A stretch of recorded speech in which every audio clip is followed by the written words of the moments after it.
தென்காசி மாவட்டம் பாவூர் சத்திரம் அருகே உள்ள சிவகாமிபுரத்தை சேர்ந்தவர் ஜீவா. இவர் ஆலங்குளம் அரசு மருத்துவமனையில் மருத்துவராக பணிபுரிந்து வருகிறார். அவரது கணவர் ஜெயராமன் டிப்ளமோ பார்மசி முடித்துள்ளார். இவர்களது கிளினிக் தென்காசி ஆலங்குளம் நெடுஞ்சாலை சிவகாமிபுரம் விளக்கில் இயங்கி வருகிறது. இந்நிலையில் மனைவி ஜீவா அரசு மருத்துவமனைக்கு பணிக்கு செல்லும் நேரங்களில் கணவர் ஜெயராமன் மருத்துவராக செயல்பட்டு வந்துள்ளார். இதனால் நோயாளிகளுக்கு உடல் உபாதைகள் ஏற்பட்டு மற்றொரு மருத்துவமனையில் சென்று சிகிச்சை பெற்று வந்துள்ளனர். இதுகுறித்து தமிழக முதல்வரின் தனிப்பிரிவிற்கு புகார்கள் சென்ற நிலையில் தென்காசி கோட்டாட்சியர் லாவண்யா, சுகாதார பணிகள் துணை இயக்குநர் பிரேமலதா ஆகியோர் கிளினிக்கில் திடீர் ஆய்வு செய்தபோது ஜெயராமன் நோயாளிகளுக்கு சிகிச்சை பார்த்து மருந்து கொடுத்தது கண்டுபிடிக்கப்பட்டது. இதையடுத்து பாவூர் சத்திரம் போலீசார் அவரை கைது செய்து விசாரணை நடத்தி வருகின்றனர்.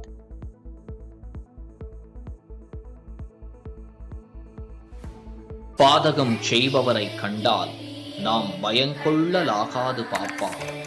மோதி மிதித்து விடு பாப்பா, அவர் முகத்தில் உமிழ்ந்து விடு பாப்பா. அண்மை செய்திகளை உடனுக்குடன் தெரிந்து கொள்ள இணைந்திருங்கள் எம் நாடு தொலைக்காட்சியுடன்.